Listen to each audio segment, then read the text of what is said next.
I have to lower the mic because I'm very petite. Hello, everyone.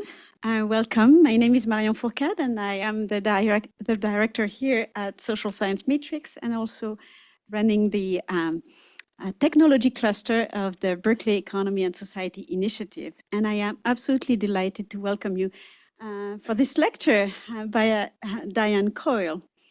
So, I mean, how do you even introduce Diane Coyle? I'm sure that many of you are familiar with her remarkable career, which spans academia, journalism, and government service. Before I go any further, I want to point out that unlike us, mere mortals who stay within one lane, Diane has achieved extraordinary distinction in all three domains. So, you know, this particular introduction will feel very short, but I'll try. Professor Diane Coyle is presently the Bennett Professor of Public Policy at the University of Cambridge. Diane co-directs the Bennett Institute, where she heads research under the themes of progress and productivity. Her latest book was Cogs and Monsters, What Economics Is and What It Should Be, from Princeton University Press in 2021. And that book explored the challenges for economics, particularly in the context of digital transformation. Her forthcoming book in spring 25, also by Princeton, is titled The Measure of Progress, Counting What Really Matters. And that book builds on her research on productivity and on economic measurement. What does it mean for economic policy to make the world better? And how would we know if it succeeds?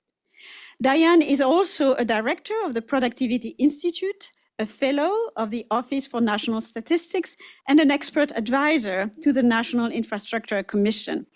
As I said earlier, she has served in public service roles, including as vice chair of the BESI Trust, member of the Competition Commission, of the Migration Advisory Committee, and of the Natural Capital Committee. She was awarded a DBE, Damehood, in the King's Birthday Honors List in 2023 for her contributions to economic policy and practice and her commitment to public service. So here's my introduction, which barely scratches the surface. We will, after Diane's talk, we will have three of our own, just launching the discussion. John Zysman is Professor Emeritus at UC Berkeley and the co-founder and co-director of the Berkeley Roundtable on the International Economy.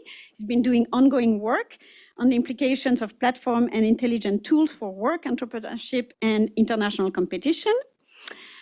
Brian Judge is an AI Policy Fellow at the Center for Human-Compatible Artificial Intelligence here at Berkeley, where he studies the governance of artificial intelligence and its implications for global political economy.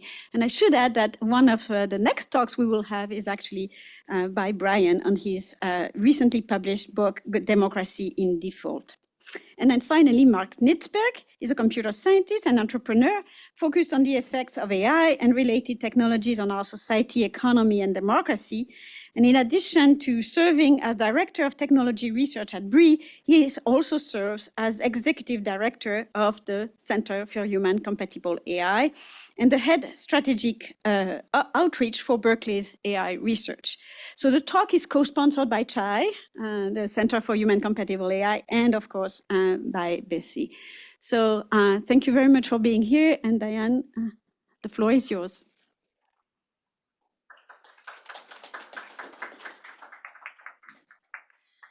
Thank you very much for the introduction, Marion. It's my first time in Berkeley, so it's a real thrill to be here. And I'm delighted to see you all, so thank you very much.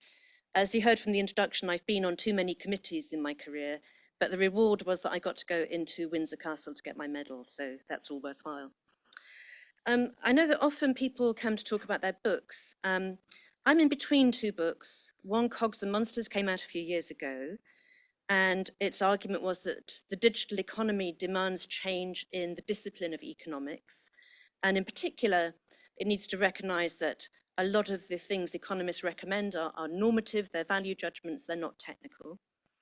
And my next book, out next spring, The Measure of Progress, looks at this fundamental question that's motivated a lot of my research, which is what does it mean for things to get better and how would we know? So economic statistics sound very, technical and nerdy, but actually they're fundamentally about what kind of concepts do we use to understand what's going on in the economy. But I've been working on digital economics since my first book came out in 1997. It's called The Weightless World. And I'm still really driven by that broad motivation. Here is this amazing technology. Is it making things better? How do we assess that? So to start with a bit of motivation, what Will Baumol, the late Will Baumol, used to call the free market innovation machine has really gone off the rails. We have all of these different kinds of issues, sustainability, which I've illustrated with environmental sustainability, but more broadly, social sustainability, the infrastructure on which our economies depend. Increases in life expectancy have come to a halt or gone into reverse in some countries, and not just because of the pandemic. The recent shocks, economic shocks, have underlined issues about the lack of resilience in production networks and economic security. There's a great level of inequality. Productivity hasn't been going up very much. The US is a bit of an exception. Other OECD economies, not so much. And that's fundamental over the long term for improving living standards. And what I've labeled the everyday challenges, we thought the technology was going to make life better and easier, but daily travel, paying bills, even having to check out your own groceries at the supermarket these days, that doesn't seem to be working. My dissertation advisor at Harvard, Ben Friedman, published a book in 2005 called The Moral Consequences of Economic Growth. And his argument was that liberal democracy fundamentally needed things to be going in an upward direction in terms of growth. Now, you might debate that in thinking about environmental sustainability in particular, but that book now looks very prescient if we think about the political context in which we find ourselves, because things are all a bit rubbish these days. So that's part of the context that we face today. The other part is that we have these two big economic structural transitions. Very confusingly, economists have this term GPTs, which stands for general purpose technologies, not the GPTs we all talk about now. But we have one in energy. We need to see this transition from carbon-based to zero carbon energy. And we have the continuing digital transition. So in energy and communications, two sets of technologies that are fundamentally going to change the supply side structure of our economies. It may be slow, it may be spread out over several decades, but the actions and the decisions taken now about these transitions, about the way markets are structured and the way who produces what, are going to shape economic prospects for decades ahead, because these things are structural. They change the structures within which the economy happens. So I'm pretty sure that clean energy and digital technologies are part of what will deliver greater prosperity. They're amazing technologies, but they're going to be highly disruptive. And they require a lot of things to change underneath that headline level. So I've got an example of what I mean. This is the tunneling for the what used to be called Crossrail. It's now the Elizabeth line in London. And it's become very quickly the busiest rail line in the country. When I moved into our current house in West London in 1992, the estate agent, the realtor, said to us, well, this is going to be a really good investment because the Crossrail station down the road will open very soon and your house price will go up. It took 30 years to happen, but it is amazing.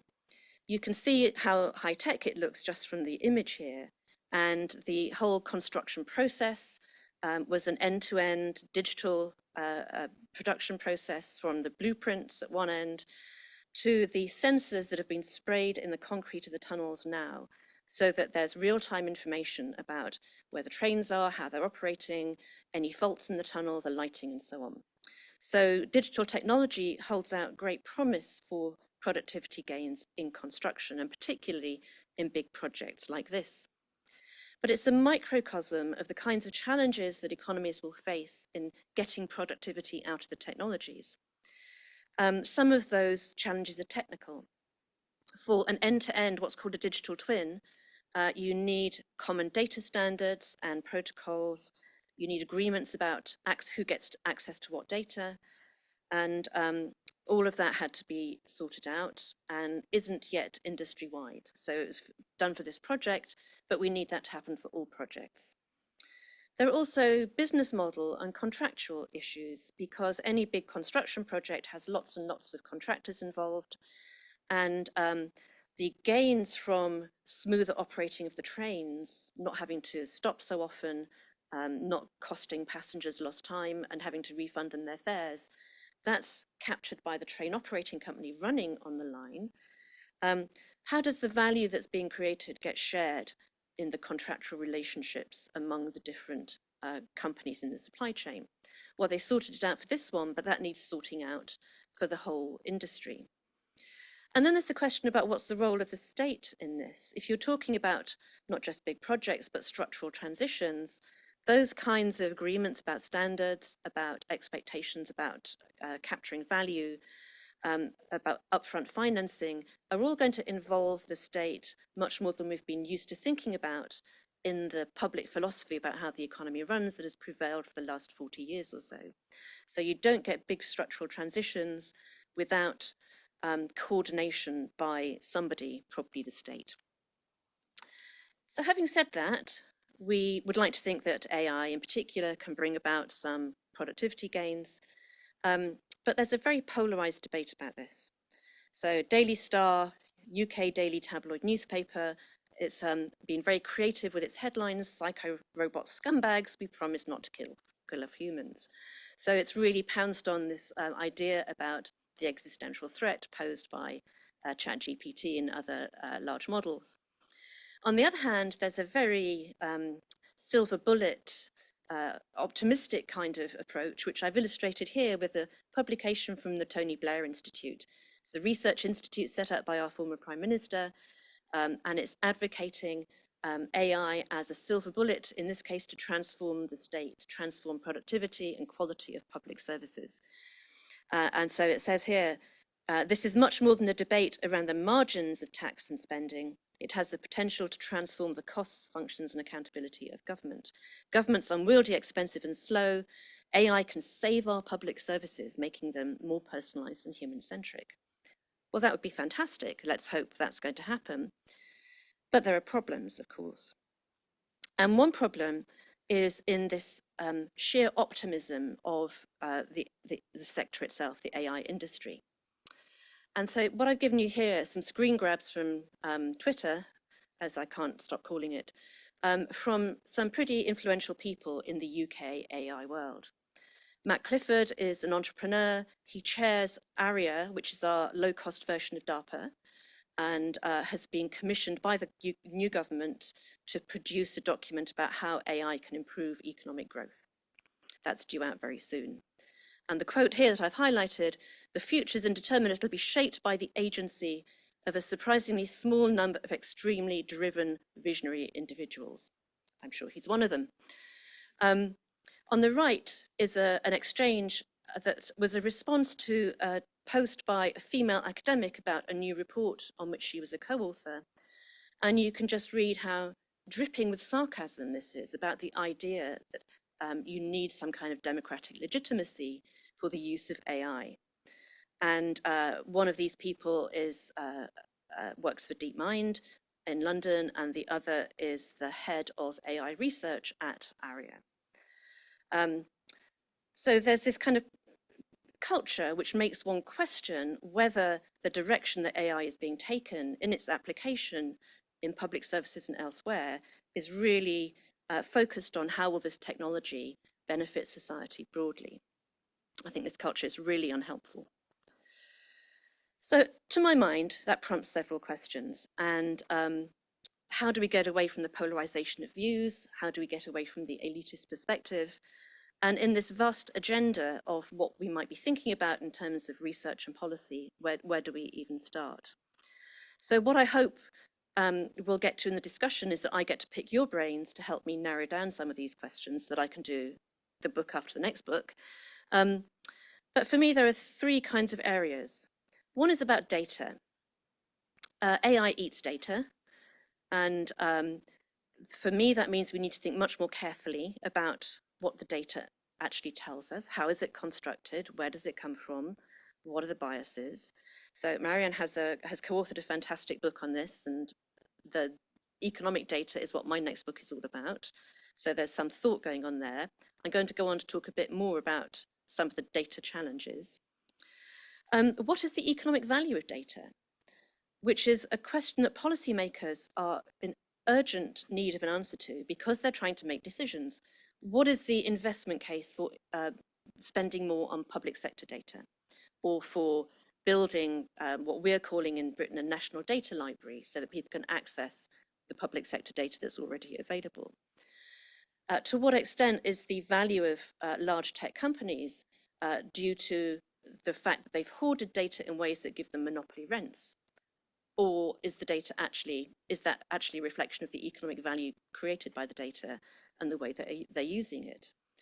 How do we think about the trade-offs between private sector benefit, commercial benefit from data hoards, and the social benefit that would come from making it more widely available? It's a non-rival good.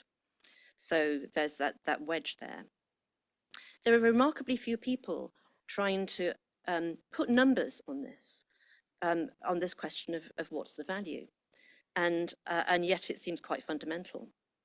And then much more work going on what are the terms of the access to data and use of data. What kinds of institutions and governance structures make that function for society. I want to go on then to talk a little bit about objective functions and how you think about those in the context of automated decision making, particularly in the public sector. And then probably not so much today, but I've also thought about this question about sharing value, because one of the concerns that people have about their data being used, it's not just privacy and security, it's also, well, what's in it for them? How is society, how are they going to benefit? And that may not be a question of individual benefit, but an understanding that if a company like Palantir gets access to health data, it won't just increase its profits, it will actually bring benefits to patients down the road. And I think there's great uncertainty about that. But we're in this world where everything's data-driven. In economics, it's often labeled evidence-based policy, and we've got a lot of new data to play with in terms of giving us evidence. And there's this recurring fantasy that if you only get the data and present it in the right way, you can solve problems. And I've called this the fantasy of seeing rooms. So this is an image from the Czech Republic in the 1950s. It's the Central Social Institute. And they had this fantastic technology of all the filing cabinets and the cards that they kept on Czech society, and the chairs that move people up and down so they could do the research. Here from the same era is the DuPont chart room. They had the same idea that you would be able to, running a big company, sit and have all the data there at your fingertips and make the right decisions to optimize production and profits. Much more well known, Project Cybersyn, Chile in the early 1970s, and this fantastic Star Trek-like control room that they set up, and the mainframe computers that fed those screens. But we've still got this fantasy. This is the UK Cabinet Office, much less fancy looking, as you can see, but still this idea that all you've got to do is get the data in, present it in the right way, and better decisions will get taken. And very recently, there was an excited headline that Keir Starmer, the new Prime Minister, was taken there, and he was shown a dashboard that was going to make government much better and much more easily possible. Now, we're all pretty familiar with the idea that there's data bias because society is biased, that there's data that might not be recorded for the same kind of reason. But there are much more fundamental problems about data. So I want to give you an example from my world of economic statistics, and that's how do we think about the price of telecommunications services? So it's an important sector of the economy. And in 2019, I think, the Institute of Engineering and Technology, the telecoms engineers professional body, came to me and said, the Office for National Statistics is publishing this price index for telecom services that's flat for the past 10 years or so. And we know that can't be right because there have been amazing improvements in technology. We don't drop calls so often, there's much more compression, so you get more data down the wires, it's more reliable, coverage is better. And so data usage has soared. How can you be saying that the price has not changed? It should be showing a decline. The reason this matters is that the data that's collected by the ONS is the revenues of the telecommunications companies. So if you want to translate that into an understanding of real economic growth that generates, you need to divide it by a price index. And that's the price index. So if your price index is too high, you're going to be underestimating the economic growth that's being generated in real terms by that sector of the economy. So we went right back to the raw data and constructed these different indices. So the first striking thing about this chart is there are so many lines on it. There is no single price for telecommunications services. The red line is a unit value index. It's literally the price per byte of data. All bytes are equal.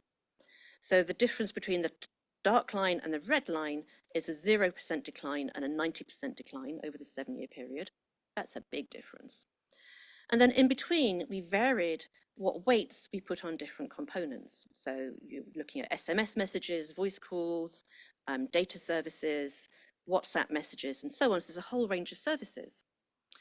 Telecoms companies charge more per byte of data for traditional voice calls and SMS than they do for anything over the top.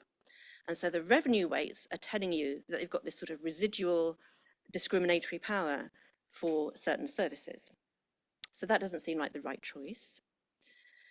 The yellow line at the bottom is weighting the services by the amount of data used in each case. And for data services, that's much more and that's much cheaper, so you get a lower number. But the question is raised, so what's the right number? ONS chose the pale blue line, so the most conservative option, and they added about 0.2 percentage points to UK GDP growth. So that's a lot, it makes a big difference. If you went down to the yellow or the red line, you'd make an even bigger difference. But what's the real number? What's the right answer here? Because the value that's being created is really adjacent to the services provided by the cables and the cell towers and so on. It's partly in data centers and YouTube server farms. It's partly also the content, either commercial, like Netflix movies, or all of that free content that's generated now that people are putting on social media or open source things that they post. And so this, to me, is a really deep conceptual question. The way we have constructed how we think about the elements of the economy, the building blocks, doesn't correspond to the bundles of things that deliver economic value. So statistics seem really boring, but actually it's really quite fundamental. And I think this is an open question. We don't know what the right measure is, and we don't know what the right concept of economic growth is. So the forthcoming book has a lot of chapters about why we're not capturing in the digital economy a lot of the things that matter. And that's just one example. But even if you go outside economic statistics, there are other really big questions to answer about data. And here are just a couple of examples. The top left-hand one is a paper written by a former colleague of mine, Hamish Lowe, and his co-author, where they looked at claimants for disability benefits here in the United States, and at who got rejected, and at how successful appeals were. And they found that women were much more frequently turned down for disability payments than men. So they looked at the questionnaires that people were sent that were recorded in the data, and the questions about movement, the ability to move, were about everyday household labor, which of course is highly gendered. And so even women with quite debilitating conditions of back pain or inability to walk were still managing to put the laundry in the machine, and because they said that, they automatically got disqualified for the benefit. And this isn't now an automated decision process. So I said to Hamish, what would you do about that? And he said, well, you can't just automate it, you've got to include the human judgment. But unfortunately, the way that public services are going, because they need to save money, that is too costly to put back into the system. And so my takeaway from that is that you've got to interrogate questionnaires before you automate. No automation without interrogation. And think really carefully about what it is that the data records are capturing before any decision that really has a big impact on people's lives gets taken. The second example at the bottom is now one of a number of medical algorithms that are being questioned about their bias in terms of race. A student of mine did this for kidney disease. He took the algorithm that's used pretty much globally to rank patients for kidney transplant or dialysis, and took out the ethnicity data. And if you take it out, patients from ethnic minorities get bumped a long way up the ranking, which seems counterintuitive. Here's an example from, I think it's in Science a little while ago, similarly, that if you take out the ethnicity, now this seems counterintuitive. And often people would say, well, they must have done something wrong in devising the algorithm.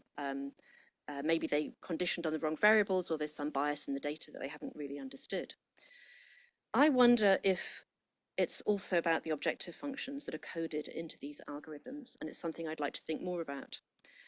For example, is the objective function to maximize the total number of life years added across all patients? Or is it to maximize the relative increase in the number of life years for individual patients given their initial life expectancy? Because the latter will be correlated with their ethnicity for all the well-known reasons of social gradient that we understand. These kinds of issues are very familiar from the health economics literature on QALYs and how you calculate quality adjusted life years. And I think it's just another example of having to think very deeply about what data is before we start using it in this way. And I could give you other examples. If you have a service to help troubled families, do you retain the tag troubled family for people who are children throughout their whole life course, or do you have a sunset clause? In the UK, medical records use name and date of birth as the identifiers, as the main identifiers. So if you change your name, you get a whole new health record. How do you think about what that does to the entire database of health records? So a lot more to think about there. And generally speaking, there are some deep conceptual issues in thinking about automating decisions, which takes me on to objectives. The things that we care about are often multidimensional. So I've got the SDGs here. As everybody will know, there are internal contradictions or trade-offs among the different goals in there. How do we code for those? We also have this concept that dates right back to Alan Turing, that some problems are undecidable. You cannot come to an algorithmic solution. How do we map that insight onto the kinds of areas where algorithms are being used to make decisions? Even if you have a clear objective, can you codify it adequately? We have the whole of social choice theory that tells us aggregating individual outcomes to get social outcomes is problematic, that you have to restrict the domain or you have to weight some people's interests more than others. How do you think about that? There's the well-known alignment problem in computer science, which seems to me to reflect two well-known issues in social science. One is the lessons from new public management or targeting in public services.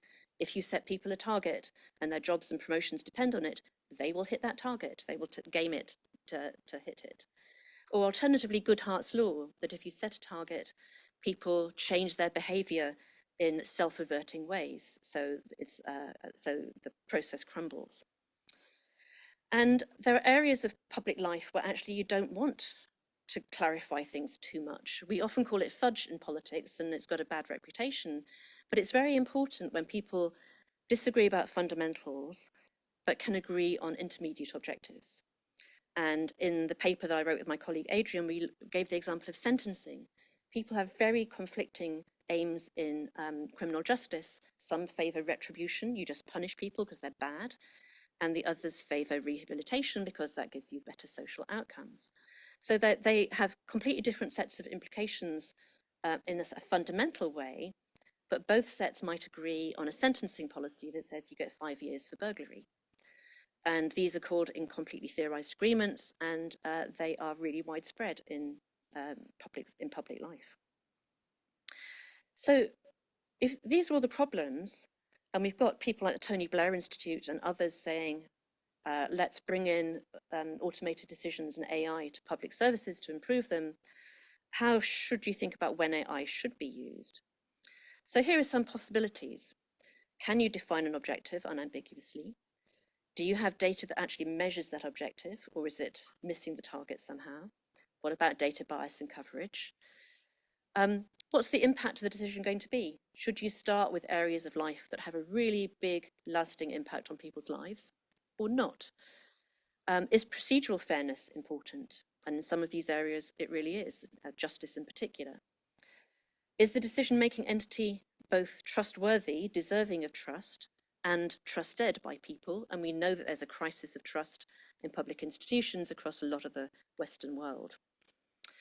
And finally, what about the incentives of the decision maker and the subject of the decisions? Because that will help fill in if there is a lack of trust.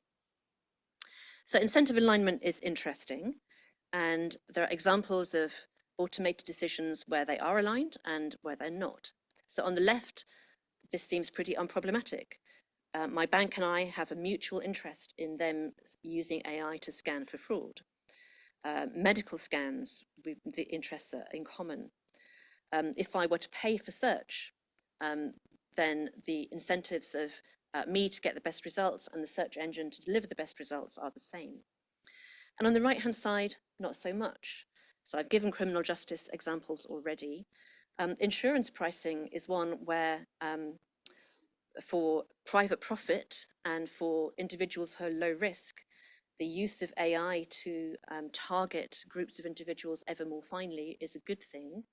But for society, it's really a bad outcome because it's collapsing pooling. And I think it's possible that if it goes much further, insurance markets are going to collapse. Ad-funded search, similarly, the incentives of the company are to get revenues from advertising, not necessarily to deliver me the best search results. So we can use thinking about incentive alignment as one lens to think about when should AI be used.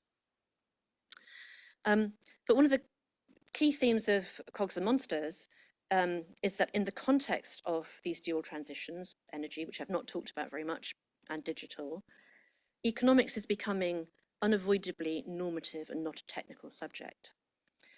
This has always been true. Economists, as you know, are in Washington and London alike, very prone to saying, the government should do this.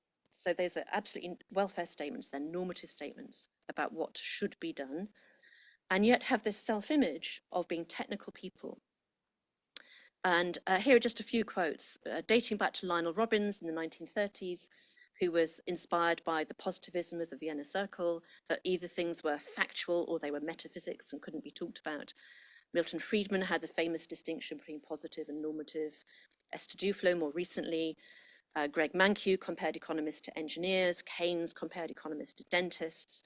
So this idea that there is a correct answer, there is a correct technical answer to any of these complex problems is very deep-seated in economics. And this may have been good enough in times when there wasn't deep structural change going on, but it's breaking down now. And an example that I want to give you is competition analysis, which I've been very involved in for years now. And until maybe around 2020, from the 1980s onwards, it was a very technocratic area. Specialist economists and lawyers arguing the case in independent competition authorities about whether a merger would lead to a better or worse outcome. Metric used was consumer surplus. It was a universal framework used across all major jurisdictions, although with a legal framework that differs between countries. The ownership of the acquiring company didn't really matter for the calculation of consumer surplus. And things like innovation over the long term or the country's skill base over the long term were not relevant factors to the decision. So there's this idea that there is a correct answer. It might be contested, you would need evidence about it, but on the other hand, it was there to be found. Now we're in a world where people are coming to competition authorities and saying, we don't want Chinese companies taking over our companies. What about the supply side? What about workers being ripped off through monopsony power? What about the capabilities that we need to produce semiconductors here? And in digital markets as well, the identity of the company that's going to dominate that market will be determined either way by decisions that are taken about mergers here.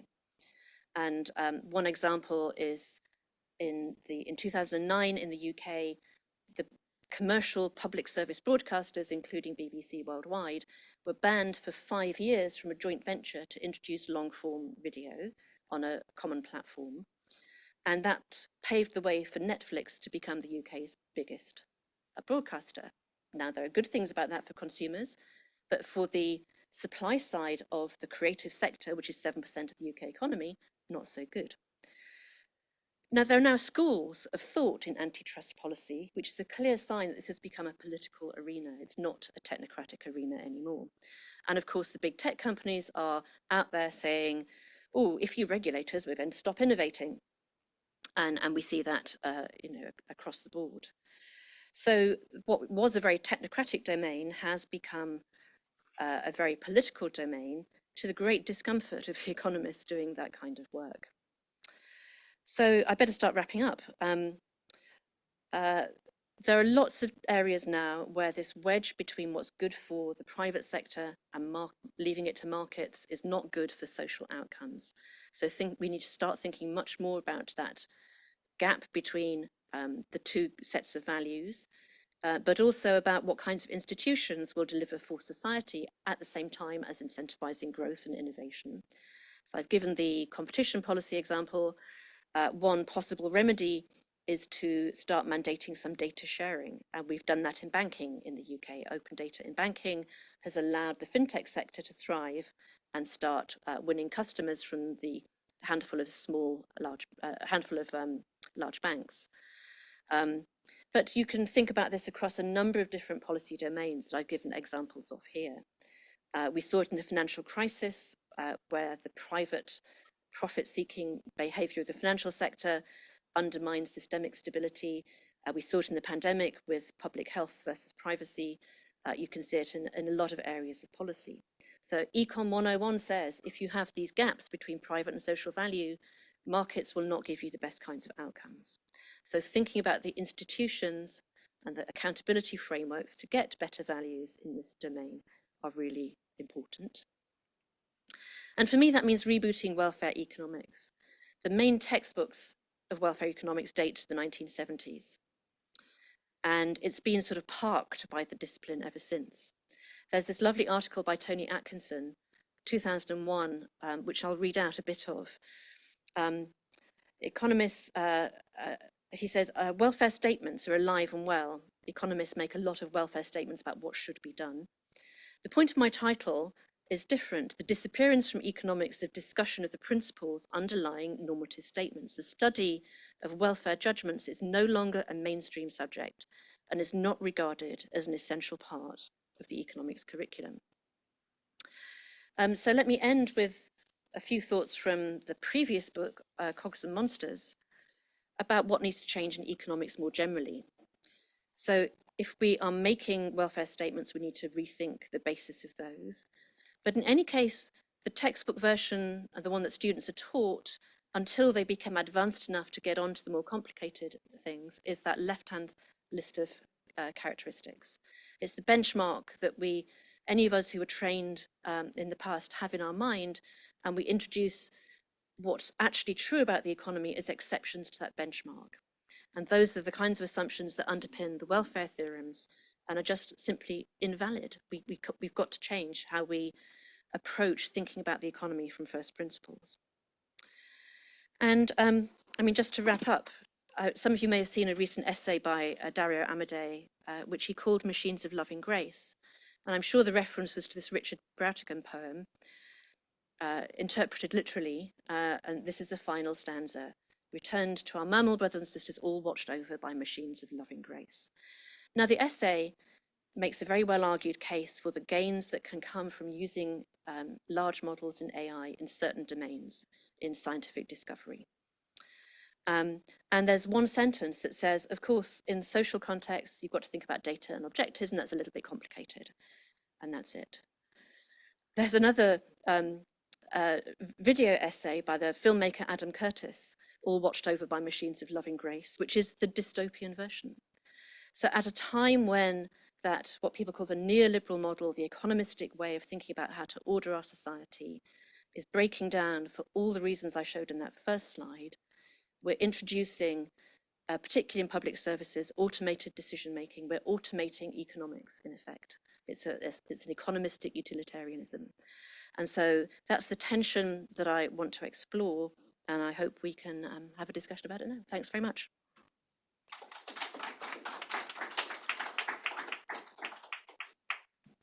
Thank you very much, Diane, for this tour de force and very ambitious call.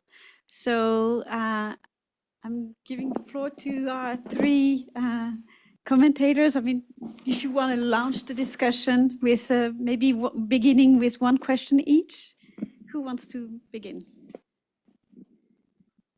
Brian's going to begin. No, I'm not going to begin. I'm just moving up to the Yes, you should move.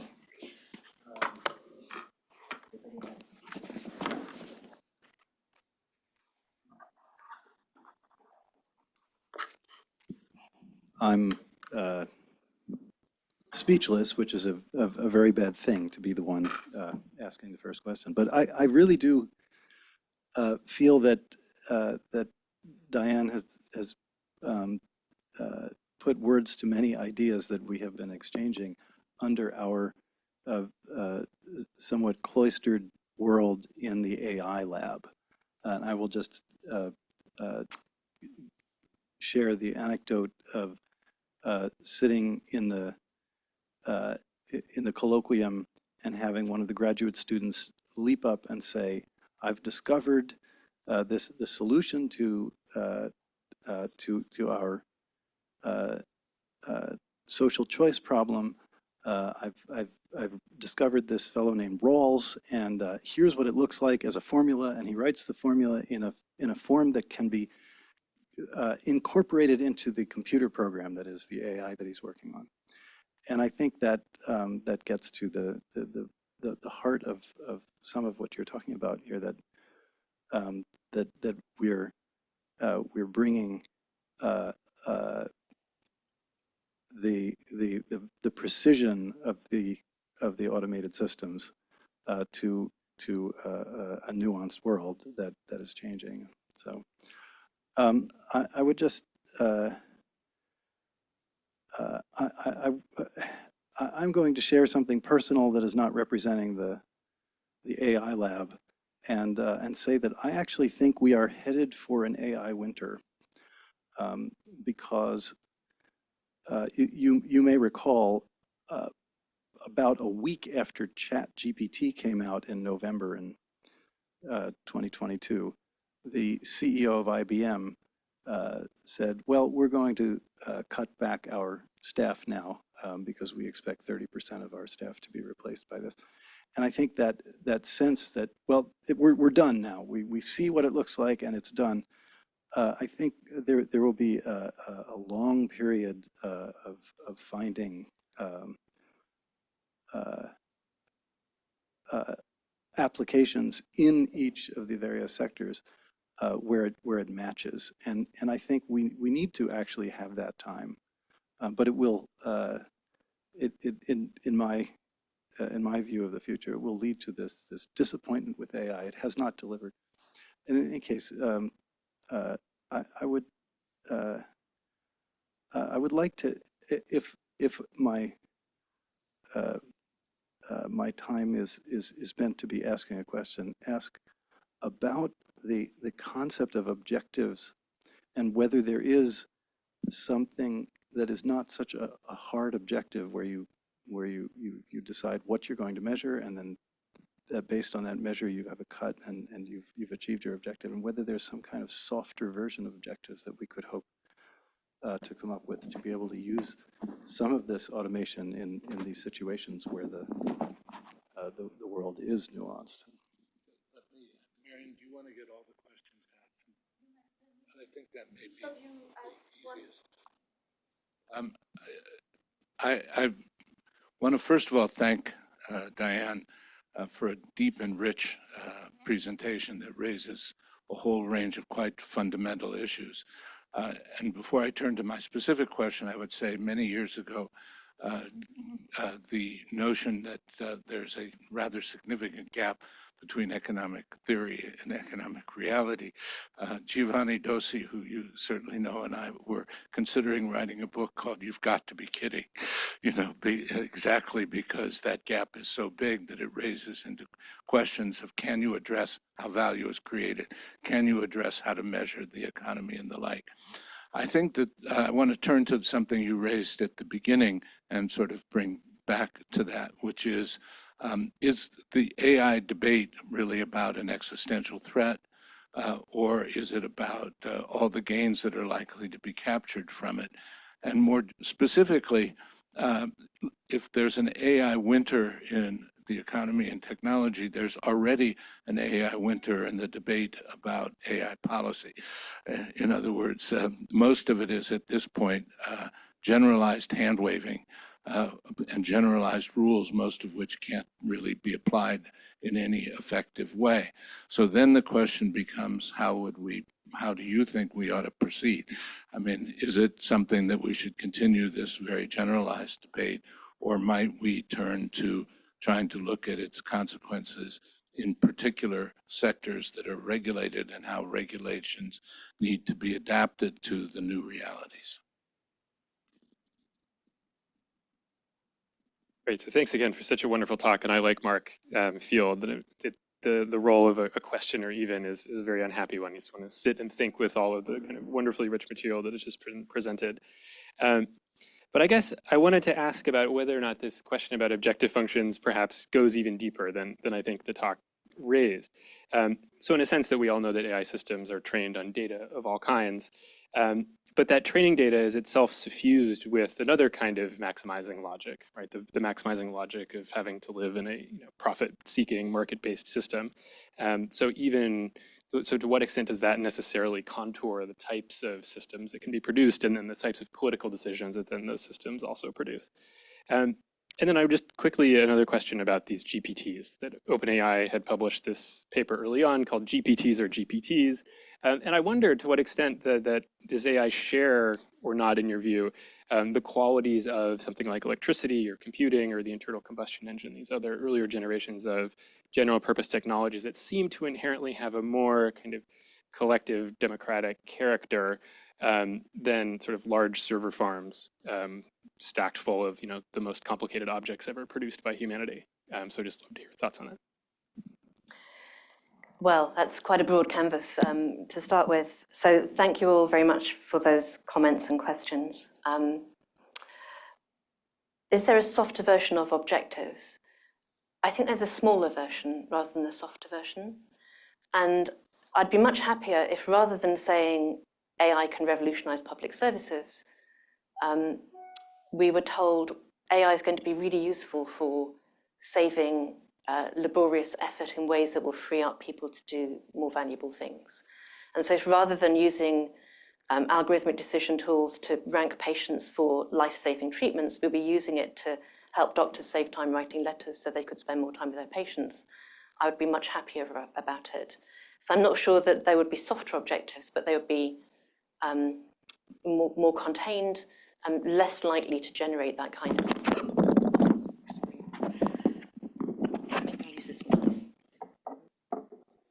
Less likely to generate that kind of disappointment. I mean, the policy debate is, as you say, John, incredibly general. It goes around in circles. Debates about the use of data are incredibly abstract, and I'm forever on webinars with the same bunch of people from across the world talking about the same things. So I like your suggestion of making it more concrete by taking it to specific domains, and that might be different sectors of the economy or different specific applications. And then you can use those examples to broaden out and think more about it. Are there general principles involved, or is it really a sector by sector kind of issue? So I think that's a really good suggestion. I need to think about your comment on training data, Brian. I'm not sure I know an answer to that. So that's me thinking. I'll think about it later. Is AI like electricity? So I think it is in some ways, but a better comparison might be like ideas like the assembly line or just-in-time production. It's a process innovation in many ways. And so applications in industry are likely to be saving time or saving materials in production processes. And you know, the assembly line was enabled by electricity, but it was a separate idea. So I think that might be a more direct comparison than like electricity itself. But the honest answer is we'll find out. We've got to wait and see.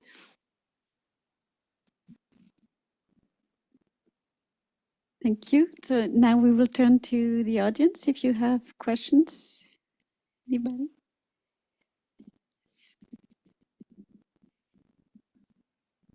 Hi, thank you for the talk. It's very interesting. I actually have a question about that last answer to that question.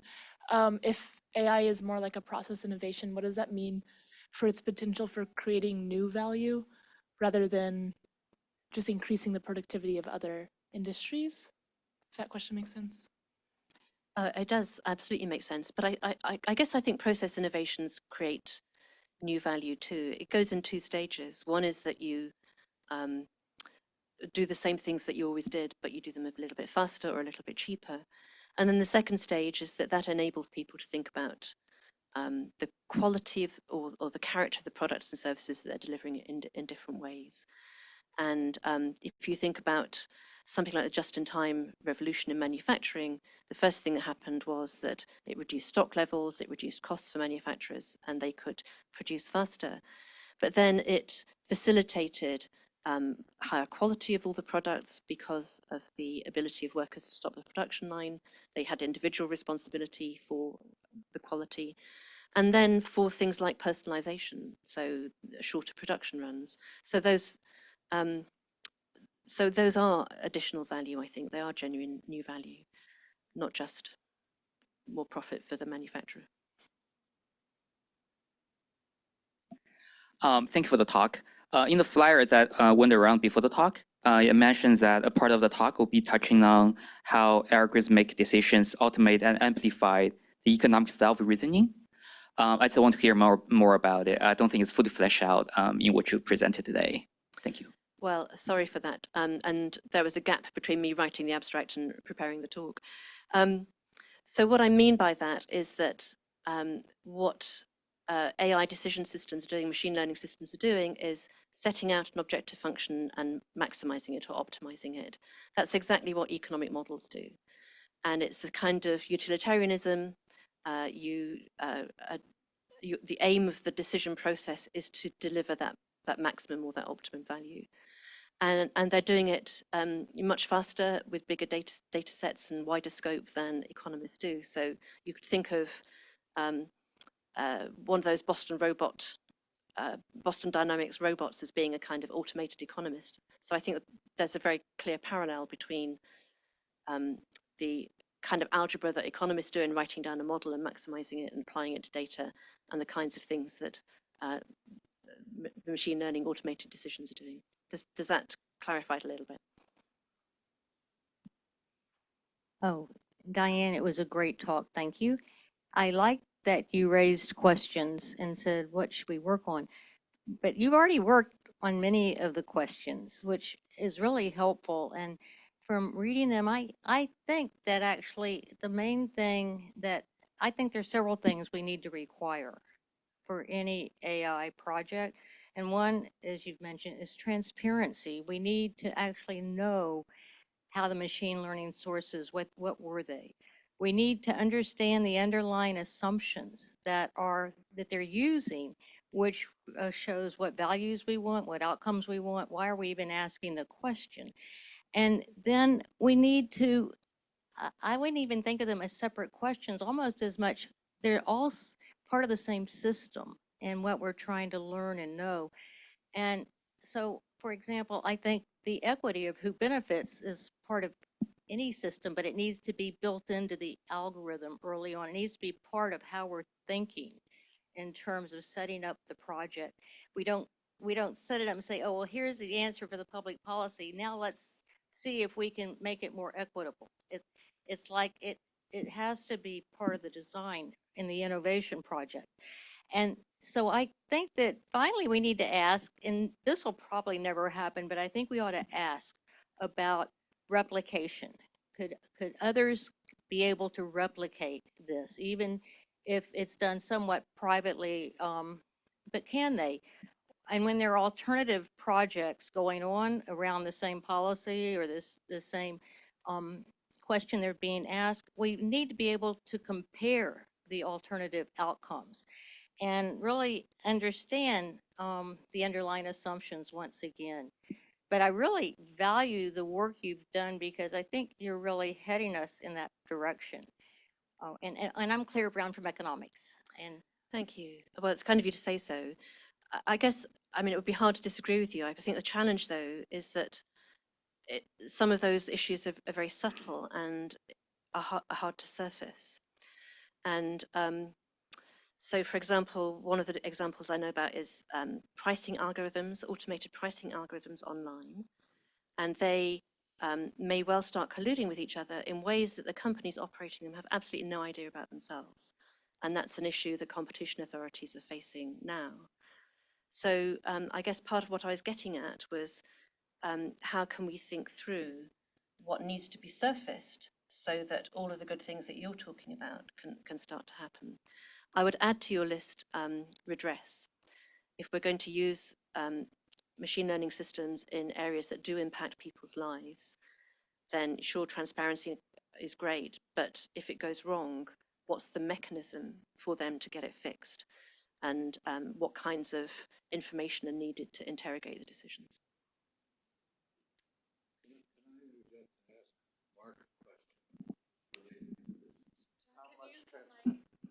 Sorry. I want to interject a question related to what Diane just said and have a technical answer. How much transparency is really possible with machine learning systems? And is it possible to, in fact, have that? How would one create it? Because I agree entirely with the objective.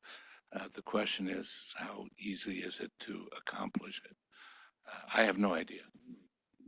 So I would answer that, and also the issue that that Diane raised, which is that we need to trace the source of an undesired outcome and then be able to correct it.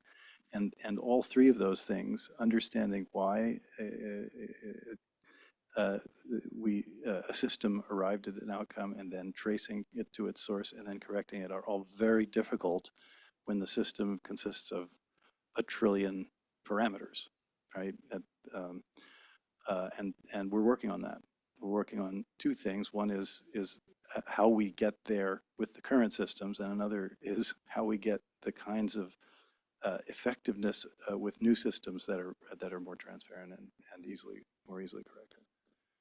But that may be part of the reason for the coming winter.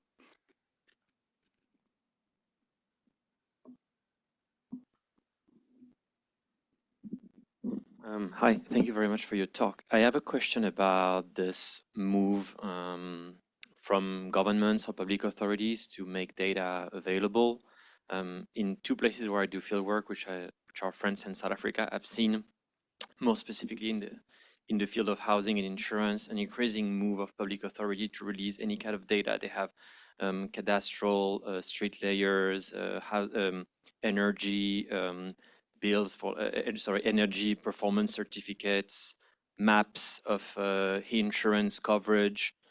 This has been a very strong push, and it had put public authorities on a stress as well, like to get the capacities of in terms of engineering and allocating, making this data available online.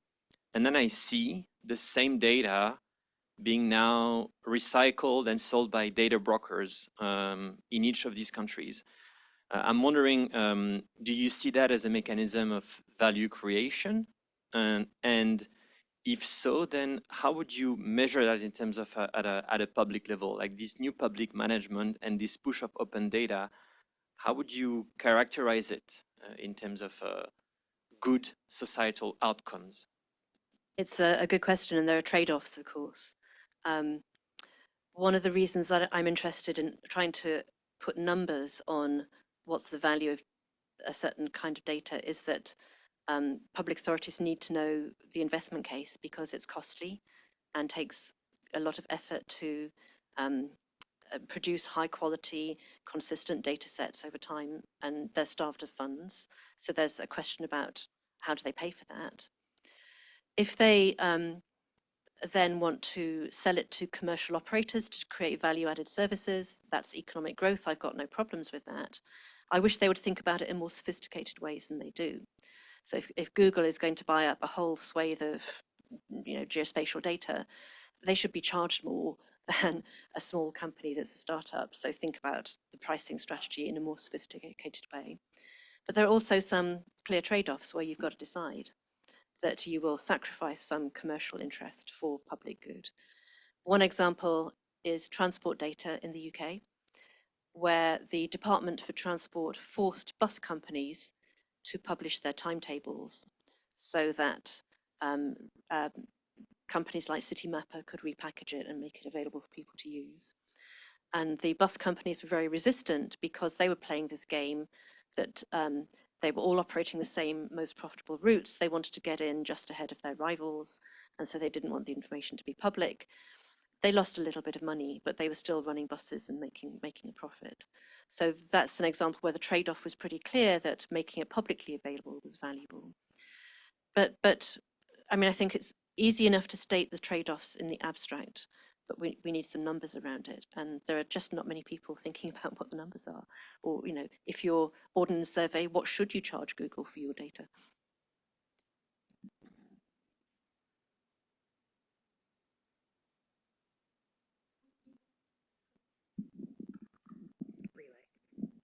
Not so much a question. I'm coming from industry side most of my career, but I've worked a lot on government side. Work with government, and it's more a question, it's more a request that you write a dummy's guide for policymakers so they know which questions to ask. Because the issues here, I mean, the beauty of what you've discussed is the nuances are very important. Ain't nobody listening. And sorry, the people who are driving the car have never seen a map before.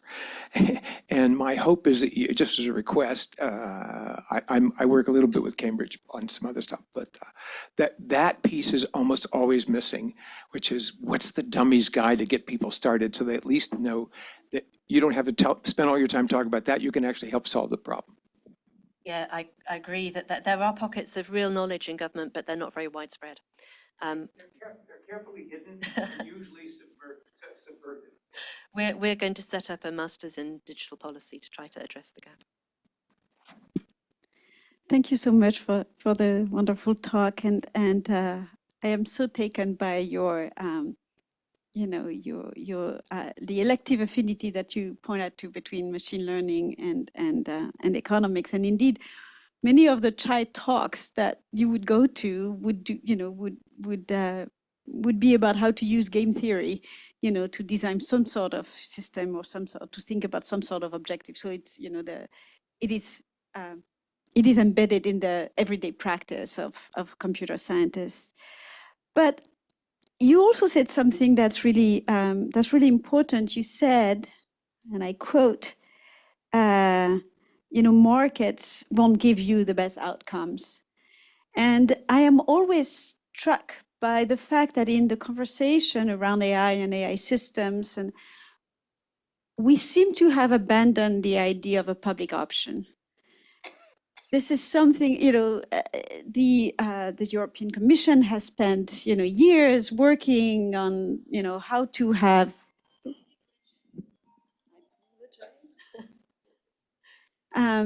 years thinking about how to,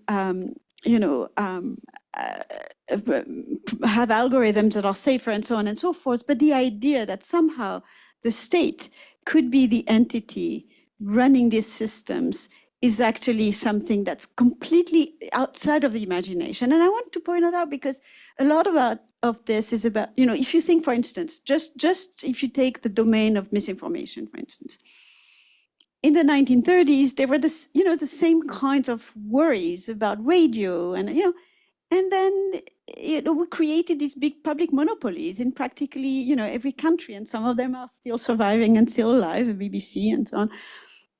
But in this particular domain, for some reason, it seems impossible. And I wonder if, what's with that? What do you think of that? And I completely agree. And I have written a paper called The Public Option, using the analogy of public service broadcasting.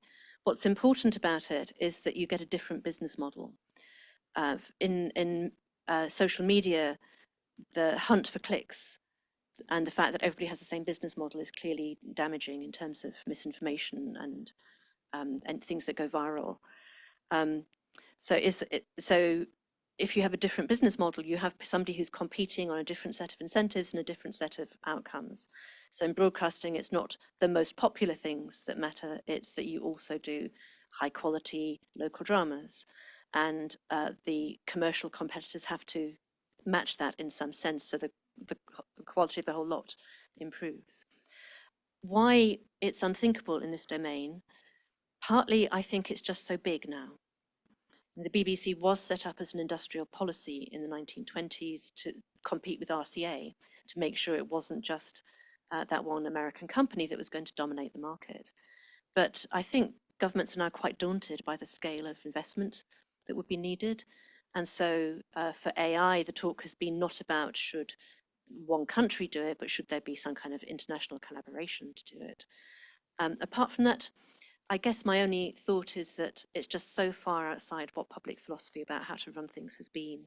It's just a step too far at the moment.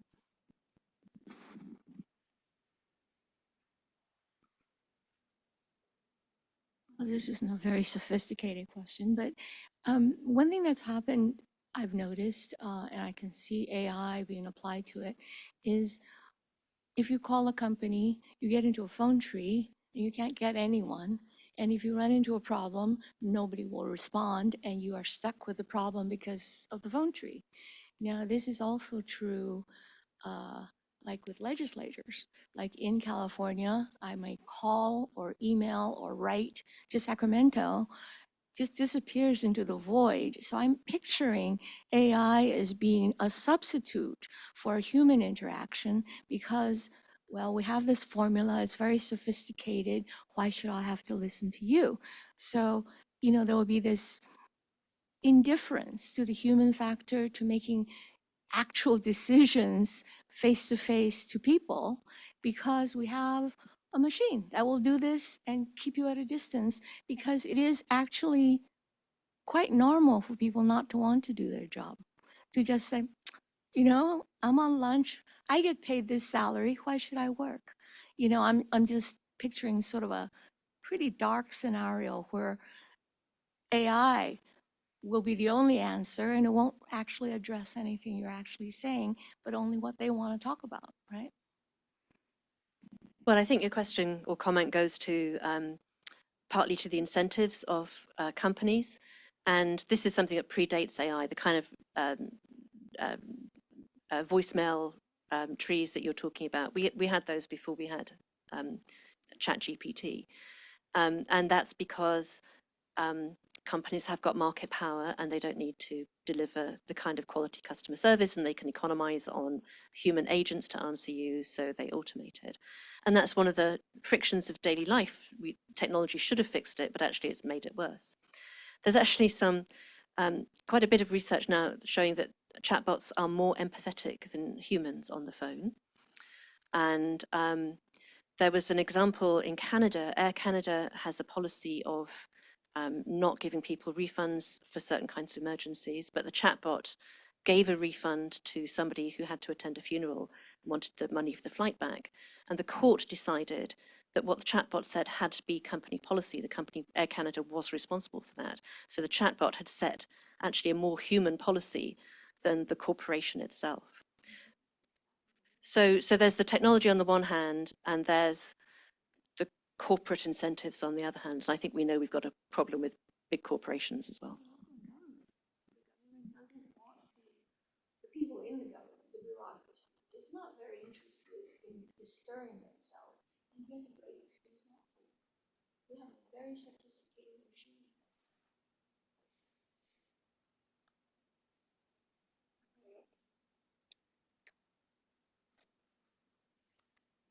I think where we got to by the end of the talk was that economists are in for a hard reckoning with value and values.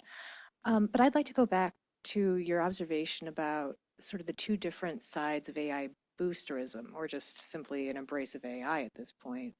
On one side, the technovisionaries, the bros, and on the other side, well, the Blair Foundation, or his think tank, which seems to be just, let's drown everything in nuance and come out sounding a bit smarter than the rest. I still struggle with exactly what he's been up to in the last few years.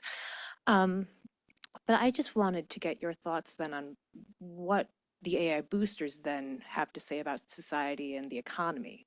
I think that we might be dealing with two different visions of the economy, and how then do you as an economist see their approaches? What have you been running into in your research for these projects? Well,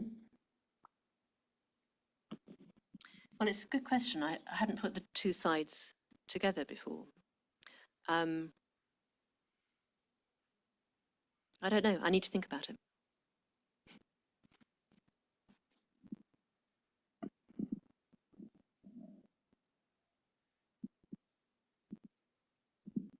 I might just interject quickly to connecting, your question and Marion's question. I highly encourage everyone to take a look at the Tony Blair Institute report, because it's kind of fascinating to see how a centrist politician presents a very radical transformative vision of the state through AI. And it somehow doesn't seem to be very radical because it's coming from a centrist politician. But if you look at the nature of the proposals that are being included, they're quite transformative. They're by any stretch of the imagination, you would call these things radical and not kind of incremental in any kind of way.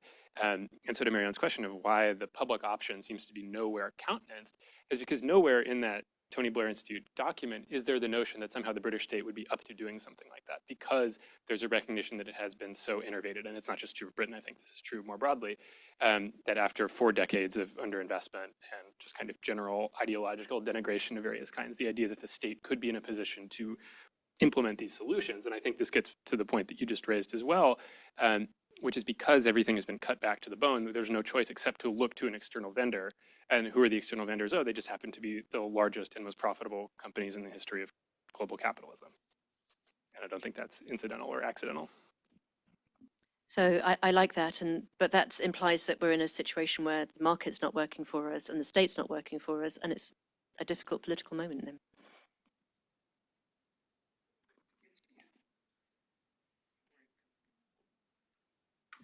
To continue that line of reasoning, the insinuation here is that you have to have a new AI system you build from the ground up, as opposed to, for example, the public sector being an user of applications, user of someone else's technology, and innovating in the applications.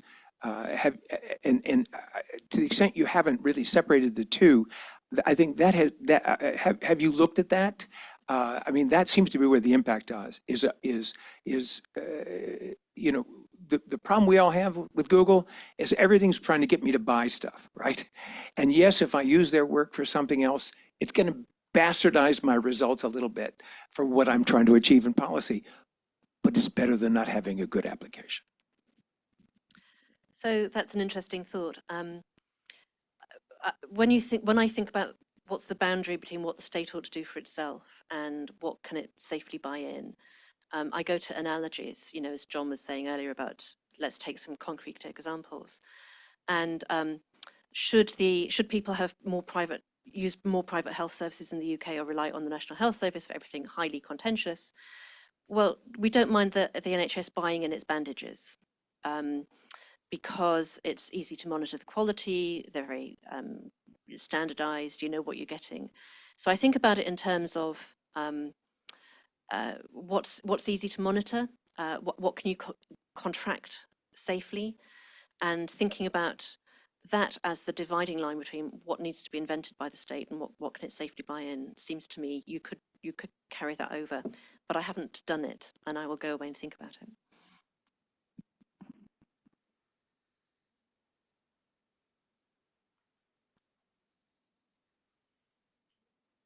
One just last comment and question. I'm moved to spend more time